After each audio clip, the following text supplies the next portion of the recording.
The llama herd has left the building and is roaming the streets. More specifically, the Llama 3.1 405 billion parameter language model is out, but I thought the former expression would be a bit more dramatic. The 92-page paper that came with the model was released less than 24 hours ago, and yes, I've read it in full and have benchmarked the model, comparing it to 4 competitors on over 100 private questions, with 74 notes to touch on. The model is impressive and the paper is revealing. So, let's get started. There are 3 sizes of text-only Llama 3 models, but this video will focus almost entirely on the biggest and best, the 405 billion parameter model. And no, Meta weren't exaggerating when they say that it delivers comparable quality to leading language models such as GPT-4. And in case you're new to the channel, I'm not just relying on those traditional benchmarks to assess that comparison. Meta's innovations in a nutshell were higher quality data that's filtered for quality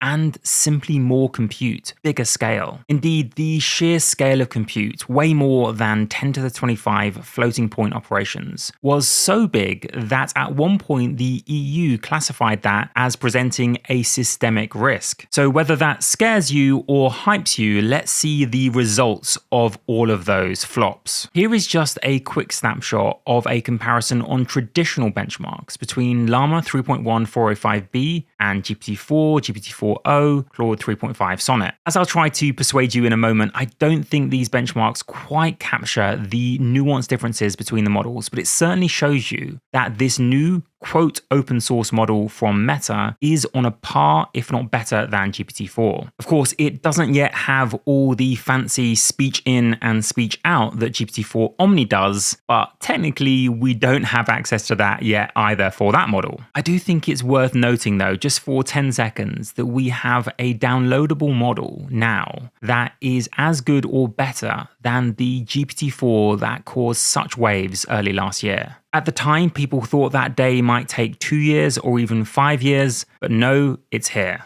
And yes, Meta are still arguing that this series of models charts a, quote, responsible path towards the development of artificial general intelligence. I'll at least have a few comments on that when it comes to my private general intelligence benchmark. Just quickly, why do I keep saying quote open source? Well, according to the semi-official open source initiative, the definition of open source AI includes the training data provenance, where it comes from, how it was obtained. The paper on page 4 simply says, from a variety of data sources. So even if you had the budget, you couldn't recreate Llama 3.1 because you simply wouldn't know what data they used. Indeed, I did a video on this for my new Coursera course, but just remember that anytime you hear that Meta is committed to open source AI. I mean, just look how many times in this one paragraph Mark Zuckerberg used the phrase open source. So why be shy about the data they're using? Well, as the New York Times recently reported,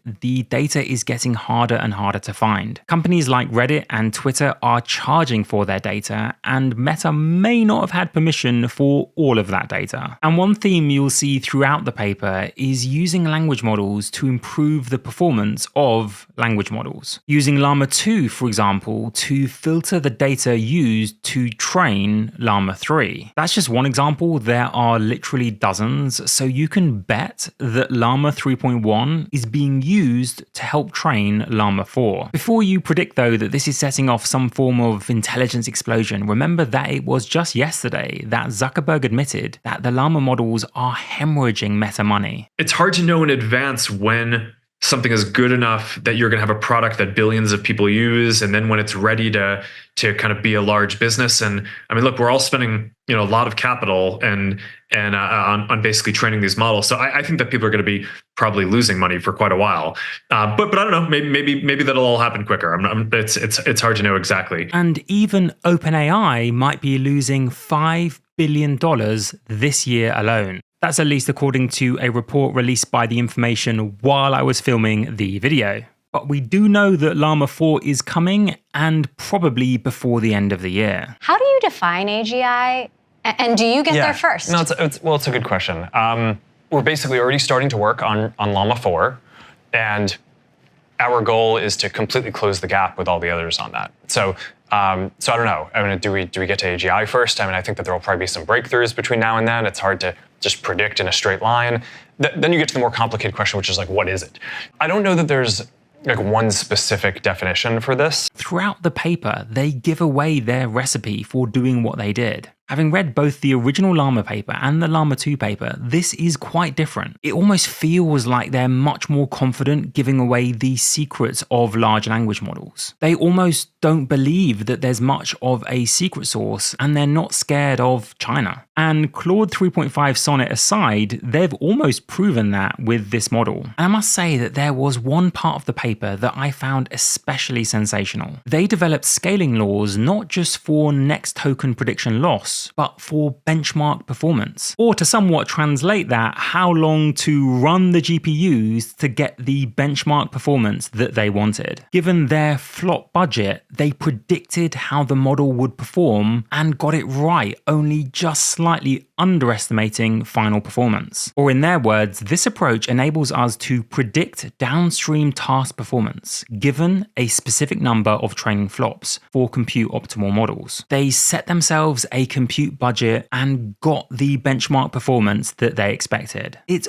almost a bit like you can imagine a benchmark performance dial in Mark Zuckerberg's office that he can move clockwise at will. While the money lasts, of course. These benchmark scaling laws, by the way, extrapolate across 4 orders of magnitude, so are pretty reliable. In case you're wondering, that's where they got the quirky 405 billion parameter number from. They had the compute budget, looked at those benchmark scaling laws, and assigned that number of parameters. On the right is the sigmoidal scaling law curve that they anticipated and that followed on the ARC challenge. That's not, by the way, the ARC AGI challenge that I've talked about on this channel recently, but it is legit questions like this that you can see here. General knowledge and what they call a reasoning challenge. Now, just how many benchmarks that scaling law holds for is a question that I at least am immensely curious about. I'll come back to benchmarks, but the amount of detail they went into, down to the exact hardware issues they had, is quite incredible. They even know at one point that temperature fluctuations during the day impacted GPU dynamic voltage. And slightly more concerningly, the fluctuations of power consumption across the data center stretched the limits of the power grid. It does make me at least wonder what the kind of issues they'll have when they scale up another 50x. Now clearly, because it is a 92-page paper, I am skipping over a lot, but I do want to bring you the most interesting highlights. For example, there was this detail about how they obsessively cleaned the data. They found an annoying problem that was too common in their data: overly apologetic tonal issues. Phrases such as "I'm sorry" or "I apologize." They didn't want that, nor did they want excessive emojis or exclamation points. Back to that theme though of AI improving AI, they trained a code expert model to help them find the highest quality human annotations for code. 5 pages on in the paper, they say that they trained a multilingual expert model to collect higher quality annotations in non-English languages.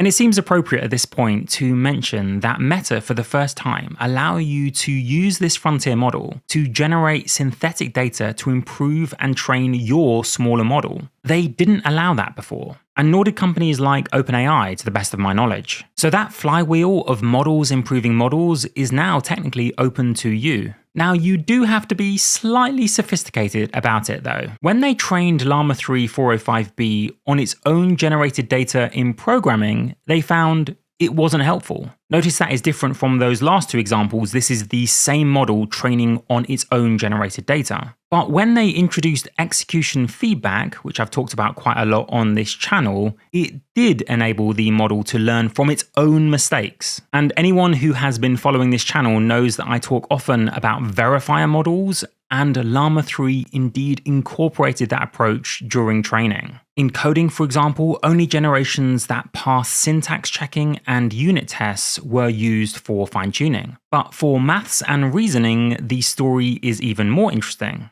First, they give a curious definition of reasoning. We define reasoning as the ability to perform multi-step computations and arrive at the correct final answer. I'm definitely going to leave a question mark on that one because under that definition, wouldn't a calculator be doing reasoning? But the interesting bit is how they say that training data on the web shows a shortage of ground truth correct chains of thought for reasoning and math. But those are essential for guiding the model how to break down the problem step by step and reach the final answer. In other words, most online text contains results and analysis, not the chains of thought involved in coming up with those results. Then they quote directly from the Let's Verify step-by-step paper that I've talked about many times on this channel. And they go on to say the following.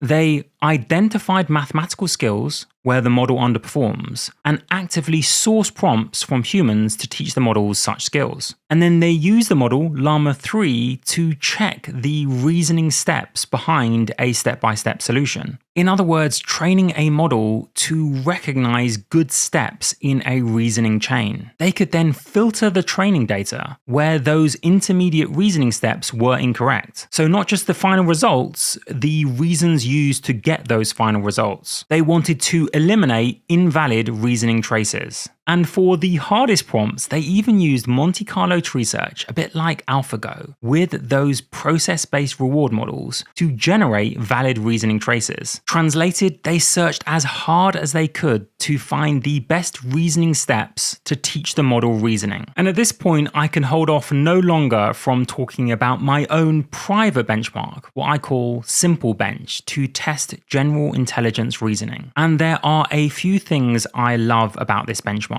Obviously, I am ridiculously biased, so take this with a pinch of salt, but this is actually the benchmark I rely on to test the real reasoning intelligence of models. First, it's fully private, so it hasn't been contaminated at all. Second, it is rigorously vetted, not just by me, but by outside experts with more to come. If even one mistake makes it into the final 100 or 200 questions, I'll be pretty pissed off. But third, and I think most interestingly, even the best models, as you can see, fall well behind the performance of humans as I have anecdotally tested them. I'll show you one example in a moment, which of course won't make it into the final benchmark, but for me, it has been the most reliable vibe test that I've seen so far. Now, I will be testing the models again using self-consistency, but for now, we have Claude 3.5 Sonnet way ahead at 32%, Llama 405b at 18%, well ahead of both versions of GPT-4 and Gemini 1.5. Smaller models, by the way, in case you're curious, like GPT-4o Mini, score 0%. And here is one example that the new Llama model actually usually gets,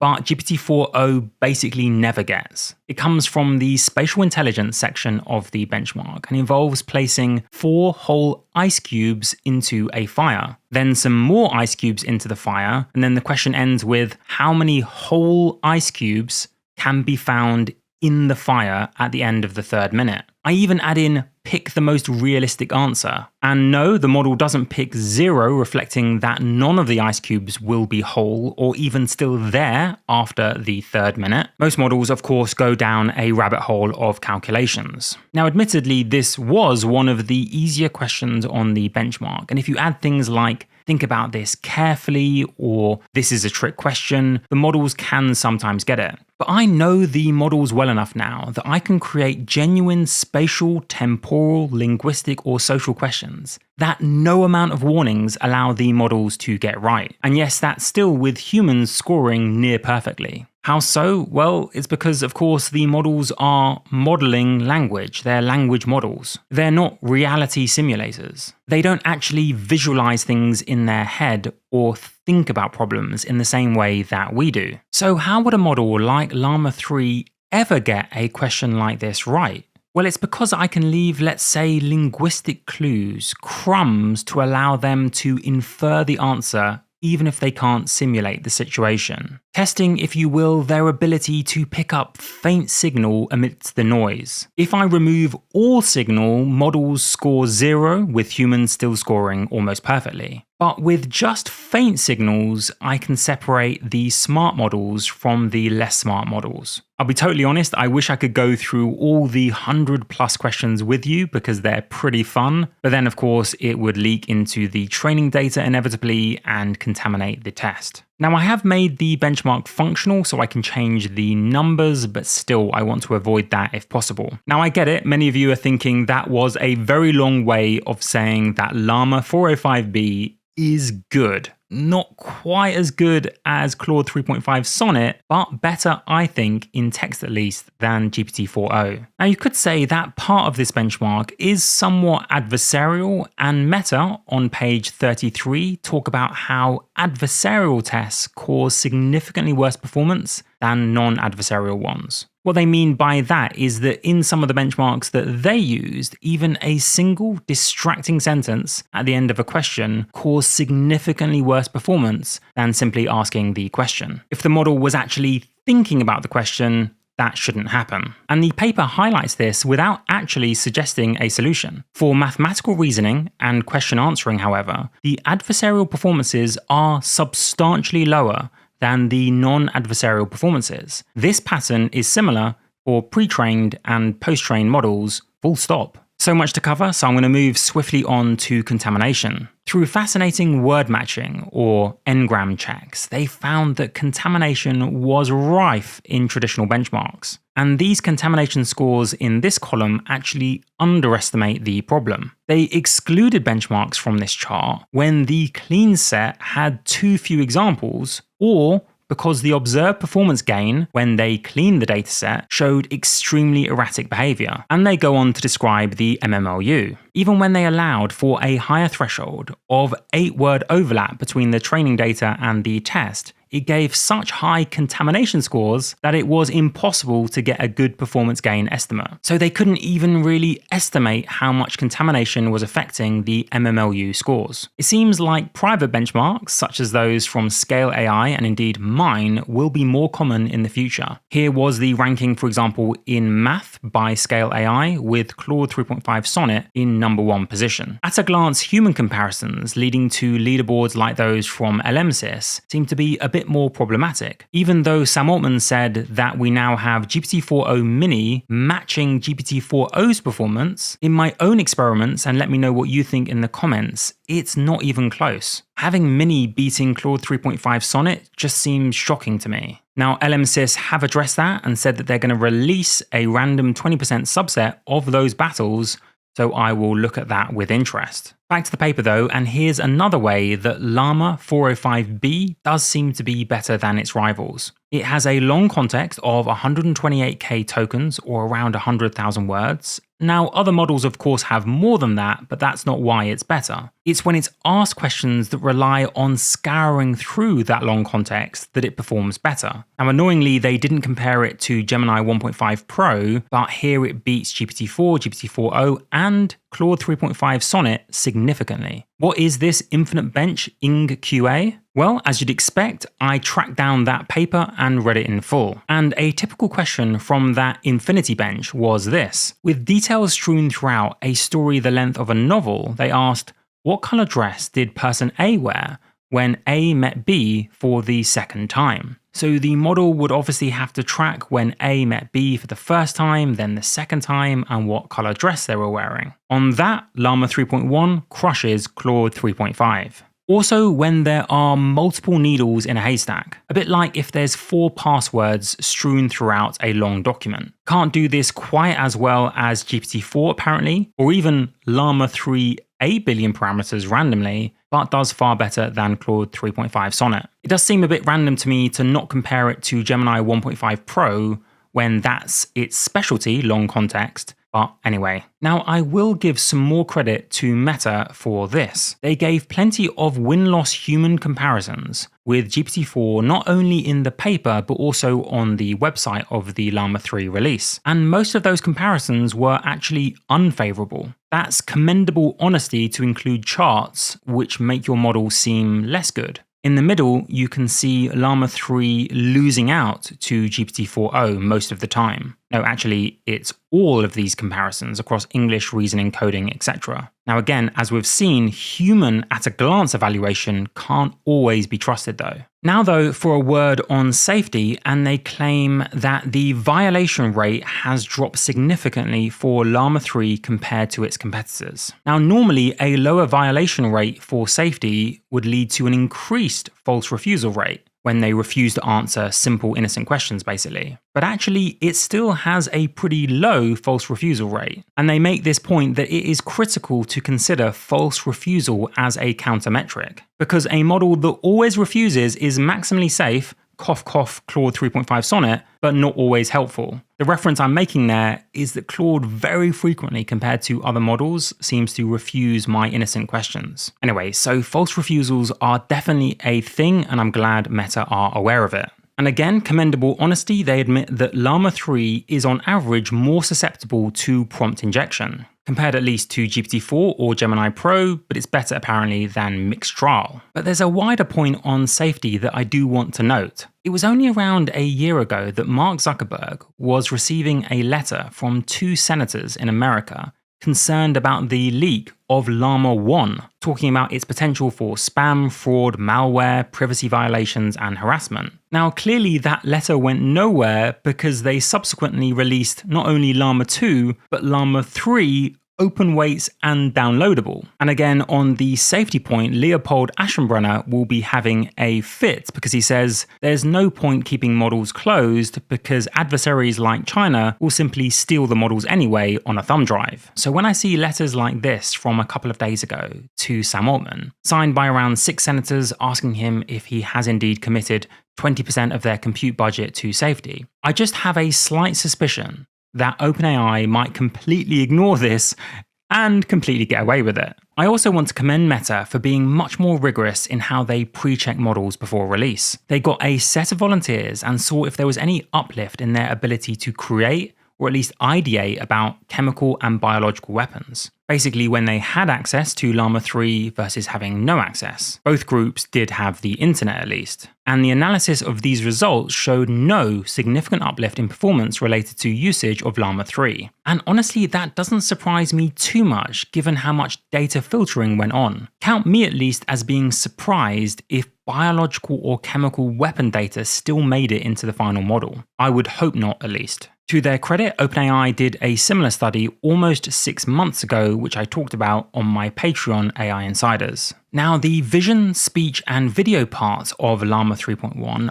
aren't yet available. Zuckerberg described some sort of mess up, but didn't go into much more detail. But they did have one interesting conjecture in the paper. You might remember how Gemini 1.5 Pro and GPT-4o are trained from the ground up to be multimodal. That has advantages, but Meta contends that a compositional approach, as in separate models, is actually in some ways more advantageous. Apparently, it's more efficient during inference. Obviously, we can all judge this when it comes out, but I do note that Noam Brown said that GPT-4o didn't turn out as well as they hoped with multimodal reasoning. Here were the final results though. In a benchmark I do pay attention to, the MMMU, you can see that Llama 3 with vision scores 64.5% versus Claude 3.5 68.3%. GPT-4o is better at 69.1%, and I can believe that. And very quickly on the video data that Meta used for training Llama 3V, well, they don't say it, but they strongly imply that they're using Instagram Reels.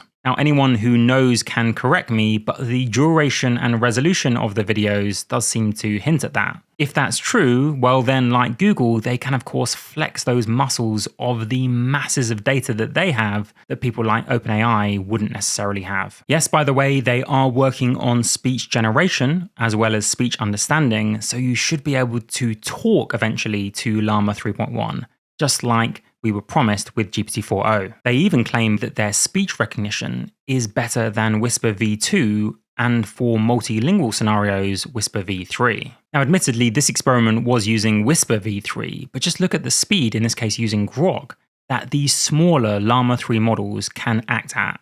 Can you tabularize it for me? Can you add a duration column? Can you remove the end times from the time column? Can you make the duration in minutes? And can you move the duration to between the time and stop column? Can you add lunch and dinner at a nice restaurant? You know what? I changed my mind. Make it Vancouver.